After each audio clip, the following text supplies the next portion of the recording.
How low can you go?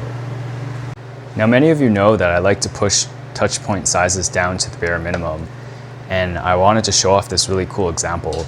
So these are parts that are straight off of the printer. Supports removed, no sanding, no finishing whatsoever. These were printed on the Form 4L in clear V5 resin. To give you an idea of how much effort it takes to get beautiful parts like this straight out of the printer, I spent around 4 hours pre-processing 6 parts for one of these sets of assemblies.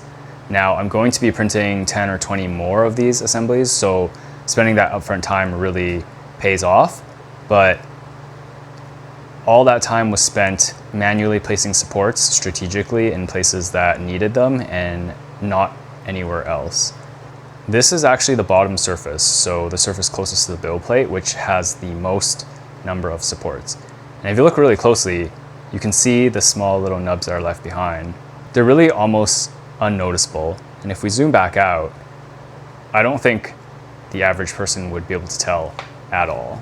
If we look at this other part that we have here, kind of the same deal.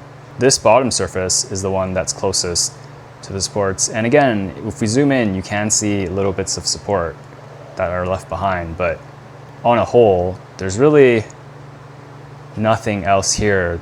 So if you're wondering what my print settings were, they were basically the default Formlab setting for Clear V5 on the Form 4L, like I said earlier, but the touch point sizes are 0.3 millimeters. That's right, 0.3 millimeters.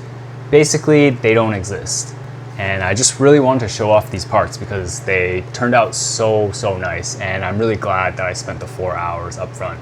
Next time, I'll try to get some video of me actually removing the supports because they just come off so easily.